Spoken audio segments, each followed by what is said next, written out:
Vraiment, ça a sauvé ma grossesse. Ce qui me manquait beaucoup et qui a rendu le début de ma grossesse vraiment difficile, c'est lorsqu'on parle de la pousse de nos cheveux, il y a bien sûr tout ce qu'on doit faire de manière externe. Mais qu'en est-il de ce qu'on doit faire de manière interne? Hello, ma beauté naturelle. Moi, c'est Sandra Dorfa, coach expert capillaire du cheveu afro crépus et fondatrice de Mon Afro Libre. Notre but ici, c'est de faire en sorte que la femme noire et les futures générations disent hi. Hello!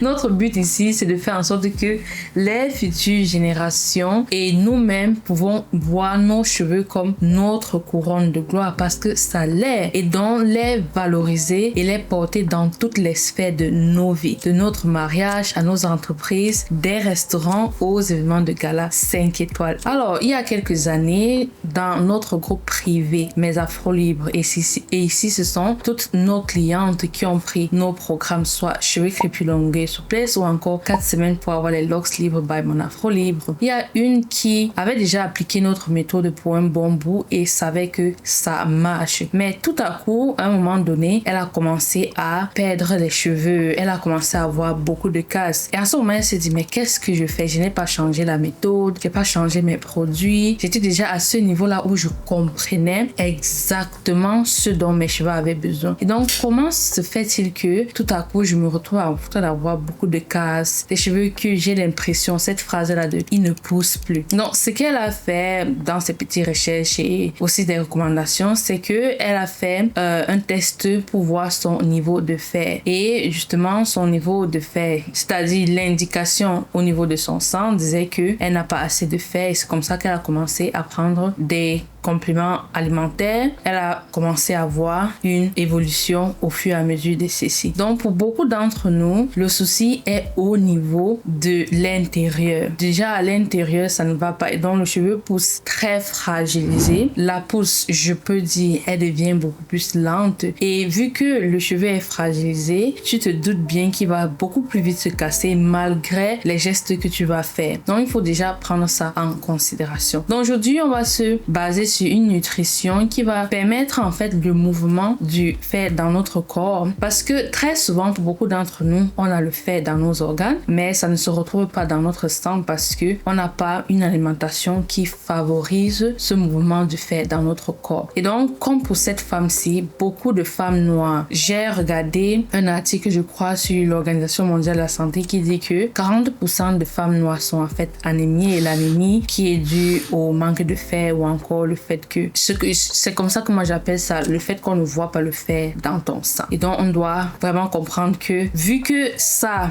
a des conséquences sur nos cheveux, j'imagine donc qu'à cause de ça on n'a pas notre potentiel maximum. Alors nutrition et hydratation de l'intérieur. Pour pouvoir justement promouvoir le mouvement du fer dans ton corps, tu dois déjà dans ta nutrition avoir du fer, mais ce n'est pas suffisant, tu vois. Tu ne vas pas seulement prendre le fer et comme j'ai dit par exemple ce que cette dame a fait, personnellement je ne recommande pas. Je ne recommande pas prendre les compléments alimentaires de fer ou encore infusion de fer. Ce sont des méthodes qui marchent à court terme. À court terme, ça va, tu as plus d'énergie, tu vois les cheveux pousser, mais après ça retombe parce que il n'y a pas le mouvement du fer dans le corps. Tu as injecté ça et ton corps, mais vu qu'il n'y a pas de mouvement, c'est un souci. Donc il faut savoir déjà que on a une quantité de fer et que quotidiennement on doit ajouter 1 gramme, je pense, pour complémenter ce qu'on a déjà. C'est-à-dire quand tu nais, est-ce que tu sais que quand tu nais, tu as déjà le fer dans ton corps? Bon, bien sûr, ça dépend de ce que ta mère avait quand tu étais dans le ventre. C'est pour ça que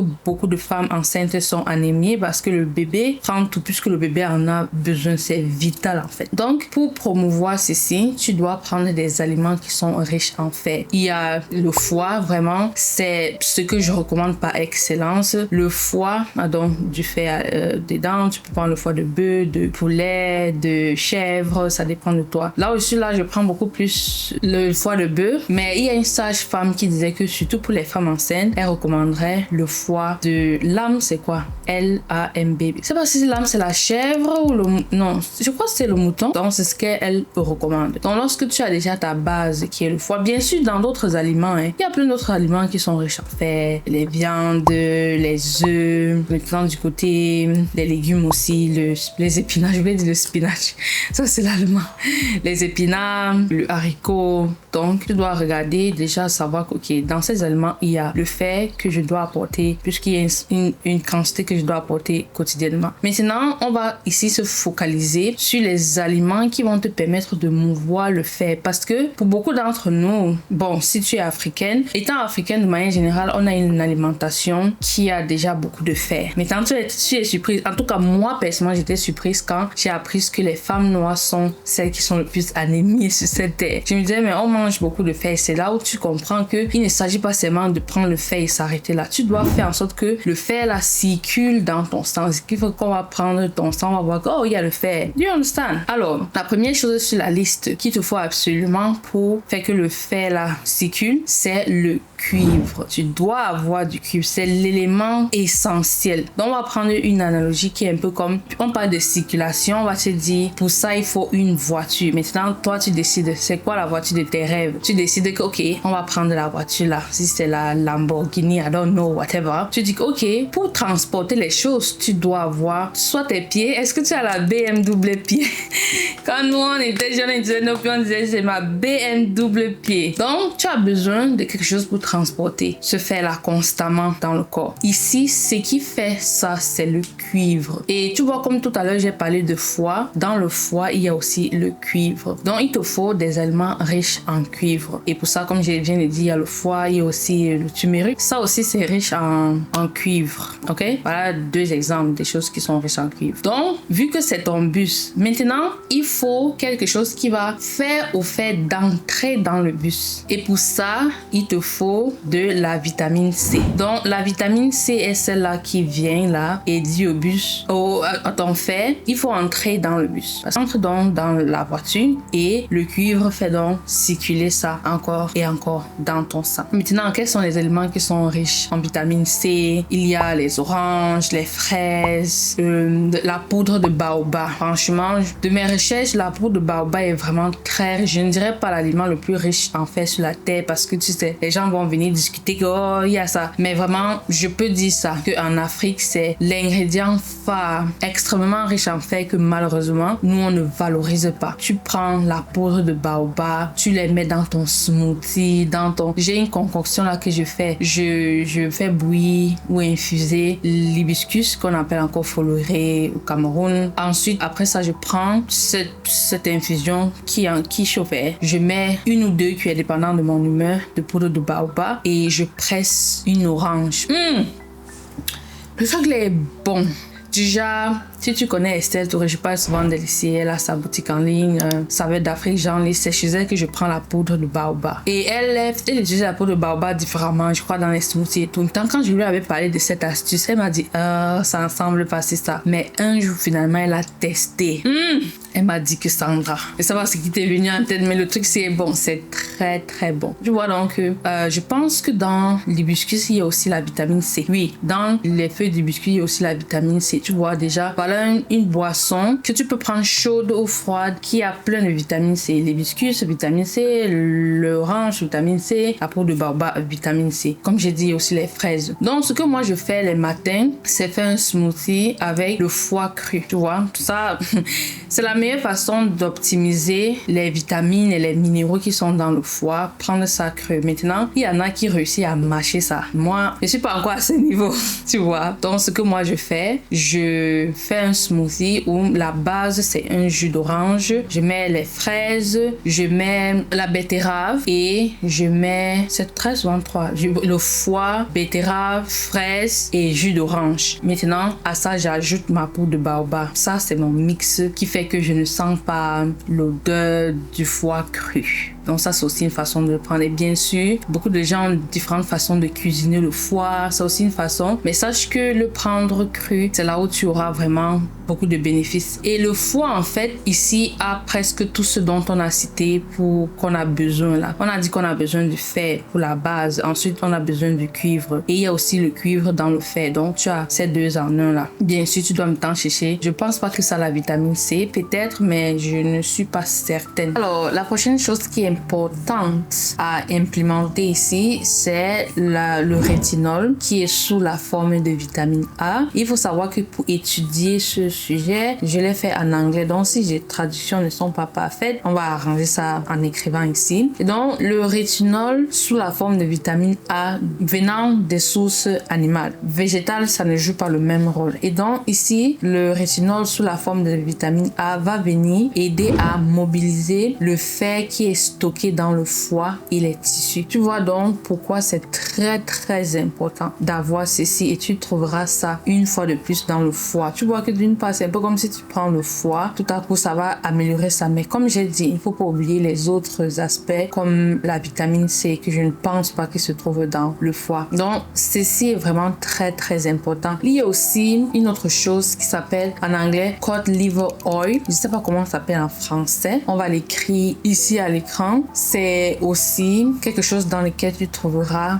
une abondance de rétinol sous la forme de vitamine A qui va te permettre vraiment de mobiliser, on peut dire même retirer ce fer qui est stocké dans ton foie et dans tes tissus et vraiment permettre à ceci d'aller déjà dans ton sang. Et comme on a dit tout à l'heure, la vitamine C, donc vu que ça voit le fer, la vitamine C va dire oh voilà le fer, et la vitamine C va prendre ce fer, mettre dans ta voiture de luxe là qui est le cuivre, et le cuivre va se charger de faire roter ça dans ton corps. Tu vois, c'est ça en fait qui va te permettre au fur et à mesure du temps d'avoir ce niveau de fer dans ton corps constant et non cette chute où tu prends des compléments alimentaires, fer, tu bois le fer, tu prends les infusions et quelques mois après tu craches. Vraiment, ça a sauvé ma grossesse. Déjà, quand j'ai commencé ma grossesse, je crois que je vais faire une autre vidéo pour vous parler de... Ça vous dirait? Une vidéo sur... C'était dur, man. Si je n'apprenais pas ce dont je suis en train de parler et je me mettais en place et je voyais, c'est le jour et la nuit. Genre, les choses que les gens te disent, ça va aller, le premier trimestre, ça est dur, mais ça va aller. Non.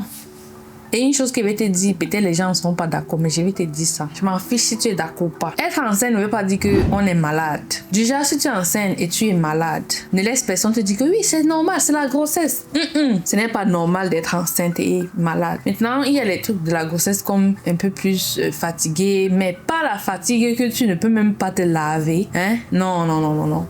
Arrêtons ça. Bref, c'est un sujet vraiment qui me tient tellement à cœur parce que j'ai failli vivre la grossesse la plus horrible et après ça dit qu'il ne veut plus avoir les enfants. Vraiment, c'était l'horreur. Quand je disais que c'est fini, moi qui va encore passer par ça, mais quand j'ai compris, j'ai mis ces choses en place, vraiment, regarde, je suis là, je te parle, mon ventre est gros comme la pastèque, mon visage est en train de garder l'eau, mes pieds gardent l'eau aussi, mais bizarrement ma bague me suffit toujours, donc c'est pas trop, mais je suis en train de stocker l'eau et c'est normal, ton corps stocke un peu l'eau vers la fin, surtout quand tu doubles ton volume de sang et tout ça. Bref, ça c'est une autre vidéo. On parlait des cheveux. Oh, Sandra, on parlait des cheveux. Oh, on parlait comment avoir les longs cheveux. Please, focalise-toi. En tout cas, je t'ai donné là, je pense les 4, non? On a le cuivre. Bon, on commence déjà par la base qui est prendre le fer dans les aliments. Ne pas acheter les compléments alimentaires de fer pour boire. Non, ça va te constiper. J'ai une amie, ça l'a constipé, ça l'a donné les hémorroïdes. C'est ça, non, qu'on appelle les hémorroïdes. Donc, ne fais pas ça. Prends le fer dans tes aliments, les légumes et côté animal aussi. Tu as ces deux-là. Ensuite, tu dois avoir le cuivre. Comme je t'ai dit, tu trouves ça dans les aliments, qui est le foie aussi, turmeric. On va écrire ça en français ici. Ensuite, on a parlé de quoi? La vitamine C. Et enfin, on a parlé de rétinol sur la forme de vitamine A. Donc, tu as besoin des 4 là pour mobiliser le fer dans ton sang afin que tu sois vraiment au top du top. Donc, tu seras oxygéné partout. Comme tu as l'oxygène partout, tu ne seras plus là, je ne respire plus bien. Et les cheveux, on te dit merci. Je crois que c'est pour ça qu'au début de ma grossesse, j'ai perdu les cheveux. Parce que comme il te dit, mes cheveux de devant ici ont commencé à pousser. J'ai jamais eu les cheveux de devant comme ça que je vois une pousse. Peut-être ça au début, mes cheveux ont commencé à partir. Et comme je n'en prenais même pas soin, quand tu es malade comme ça, on s'en fiche des cheveux là. Et maintenant, c'est là où je sens que de me reprendre. J'ai fait mes soins. Ah, mes cheveux sont doux. Si tu pouvais toucher mes cheveux, c'est tellement doux. Maintenant, passons à l'autre autre phase. Alors, tout ce dont je viens de te parler ici, je les prends aussi en complément alimentaire. Une chose que j'ai dû apprendre et que j'ai dû enfin accepter, quelque chose que depuis les années, je ne savais pas où je me trouve. Je n'étais pas cette personne qui dit oui, je n'étais pas non plus cette personne qui dit non. Je disais, je ne sais pas. Aujourd'hui, c'est clair pour moi que les aliments qu'on prend, c'est tellement dépourvu de ces minéraux, les vitamines qu'il faut, que pour vraiment, par exemple, prendre les oranges et avoir ce que tu as vraiment besoin par jour. J'ai oublié la quantité qui est nécessaire par jour. Tu peux trouver ça en ligne. Tu vas voir pour, dépendant des âges, donc pour les bébés, enfants, adolescents et adultes, tu vas voir. Maintenant aussi pour femmes enceintes, il y a. Donc tu regardes ça et tu verras que, ok, combien d'oranges est-ce qu'il te faut sucer pour avoir cette quantité? C'est énorme. Au début, j'ai voulu tout faire seulement avec les aliments, sans complément alimentaire. Et au fur et à mesure, j'ai dû comprendre que ça ne va pas marcher. Donc ça, c'est un choix que j'ai décidé d'intégrer dans ma vie désormais, c'est de prendre des compléments alimentaires. J'ai décidé d'investir sur le complément alimentaire, la vitamine C. J'ai le complément alimentaire, j'ai le foie dans les capsules. Déjà, on prend le foie, on va sécher, puis on écrase et on sèche, ou on sèche, on écrase, je ne sais pas quel processus, et après on met dans les capsules. Donc j'ai ça et j'ai aussi dans mon cuivre qui est dans les capsules. Donc c'est ce que j'ai décidé de faire, et surtout pour moi, ce qui me manquait beaucoup et qui a rendu le début de ma grossesse vraiment difficile, c'était le manque de cuivre. Et donc quand j'ai intégré ça, vraiment j'ai vu la différence. Et un signe, ça c'est sur mon corps, chacun doit apprendre à comprendre son corps. Sur mon corps, le signal que mon corps a donné de manière externe pour me parler à moi et me faire comprendre qu'il a besoin de ça, c'est le fait que j'ai perdu ma mélanine. Déjà, je vais te mettre des photos ici. Quand j'avais fait la promotion par rapport à mon Afro Libre à mon anniversaire, regarde ce Reels, regarde mon visage et regarde ma main. Et donc, tu vas voir que sur cette vidéo, j'ai mis du fond de teint. Et à ce moment, quand il faisait mon maquillage, j'ai utilisé le fond de teint que j'ai l'habitude d'utiliser. Donc, tu vas voir que quand tu regardes mes mains et mon fond de teint, c'est le jour et la nuit. Je suis claire. Regarde bien ma main. C'est aussi clair que ce côté. Déjà, j'avais perdu peut-être 5 teintes de ma mélanine. Et tu dois savoir que là-bas, tu vois comme je souris déjà un peu dans la vidéo là. Là-bas, je prenais déjà ces compléments alimentaires-ci. Et donc là-bas, j'avais à gagner, je crois, une teinte de ma mélanine. Donc imagine avant ça. Je me souviens, à un moment, j'étais tellement claire que c'était presque rouge. Tu t'imagines? Donc ça, c'est un signe. C'est un signe pour mon corps de me dire, on a besoin du cuivre. Le cuivre, imagine cette couleur, la cuivrée. Et comme c'est parti dans les tissus au lieu d'être dans mon sang, et donc montrer ça de manière externe, je n'avais pas. Et donc ma peau a tout pris, mon corps pour nourrir mon bébé a tout pris, le cuivre, tout le cuivre, on va dire tout le peu de cuivre que j'avais, ça a tout pris. Et donc ça suçait tout ça. Je faisais que devenir clair. Et ce qui est surprenant, jusque là, je n'ai pas retrouvé ma mélanine au complet, pas du tout. Donc si tu regardes bien comment on appelle cette partie sur les doigts là, si tu regardes bien chez moi, c'est clair, tu vois, c'est clair, c'est plus clair que les autres parties. Et ce sont dans les parties qui ont besoin de plus de temps pour reprendre ce qu'ils ont, puisque c'est les parties de les articulations. Bref, on a beaucoup trop parlé de ce sujet. Donc tu vois, ce sont les choses importantes, et comme j'ai dit, vraiment ça va t'aider avec tes cheveux de manière intérieure. Donc ça, c'est vraiment le secret pour commencer de l'intérieur avec ta nutrition pour aller de l'extérieur. Quand on n'a pas une nutrition, hydratation, tu comprends déjà, hydratation, bois beaucoup d'eau. Et maintenant, ce que moi je fais en ce moment dans ma grossesse là, l'eau normale, je ne connais pas. Je sais pas comment on boit l'eau normale. Quand je vois les gens boire l'eau normale, comment tu peux boire l'eau là? Ce que je fais, je mets du citron. Au début, avec mes nausées là, ce que je faisais, c'est du gingembre avec le citron dans de l'eau tiède. Là, ça me donnait cette boisson là qui me rappelle aussi l'enfance. Dans l'enfance, on mettait maintenant le miel par-dessus. Moi, le début de ma grossesse, tout ce qui est sucré. Nah. Et donc, c'est ce que je faisais. Au fur et à mesure, mon corps a commencé à dire que j'en ai marre du gingembre. Quand je buvais ça, mon corps disait que j'ai dit stop. Donc, j'ai arrêté le gingembre et je continue dans le citron. Donc, dans de l'eau, je mets le citron et je mets quelques grains de sel. On dit en anglais Celtic salt. Je sais pas comment on dit ça en français. On va écrire ça là. Donc, je mets quelques grains. Par exemple, dans, disons, demi-litre, je vais mettre 3 grains de ce sel là avec du jus de citron à volonté. Et pour le jus de citron, je mets à volonté. C'est le sel que je mets une bonne proportion. Et là, ça hydrate vraiment. Ma sage-femme m'a expliqué que les cellules, en fait, lorsqu'il y a le sel, c'est là où ça absorbe plus l'eau. Tandis qu'il y a pas ça, ça passe tellement. Et c'est là où ça peut donner pour certaines vraiment une grosse rétention d'eau durant la grossesse. Et même lorsque tu n'as pas enceinte. Certains gens ont de la rétention d'eau, même quand ils sont pas enceintes. Donc ça, c'est le côté hydratation. Tu peux aussi t'hydrater en prenant du lait. Il y a une vidéo que j'ai vue qui explique que l'hydratation, disons que tu dois prendre 12 verres d'eau par jour pour avoir l'eau que tu as besoin. Ce que tu peux faire, c'est décider que, ok, tu vas prendre 4 verres d'eau. Là, il reste 6. 3 verres de lait et 3 autres verres de jus d'orange. Et là, le jus d'orange dont on parle, c'est le jus d'orange pressé. Je dis pas le jus d'orange que tu achètes là-bas. Ça, c'est pour hydrater son corps de manière optimale et afin que tu ne bois pas seulement l'eau et ça sort sans que ton corps et chaque cellule ne retiennent cette eau-là. Et maintenant, je sais qu'il y a certains gens qui parlent de lait, que c'est pas bien.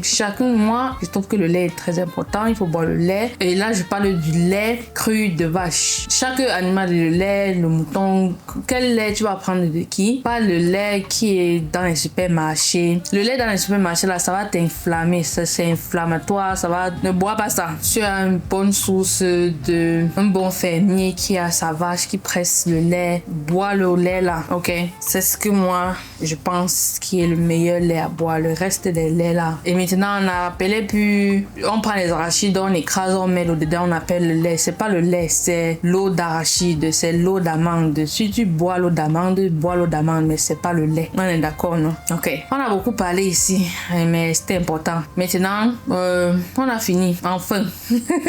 Certainement que vous allez me demander quels sont les compléments alimentaires. Parce que dans ce monde de compléments alimentaires, là, maman, tu dois chercher pour trouver ce qui fait un sens. C'est un monde vraiment. C'est même pour ça qu'au début, je voulais pas, moi, entrer dans ce monde. Trop de... Bref, tu dois faire tes recherches. So, on se dit à la prochaine. Dis bye bye, mon bébé. Tu as faim. C'est vrai. On a faim. Moi, j'ai faim. Ma fille et moi, on a faim. On doit aller manger. Bye!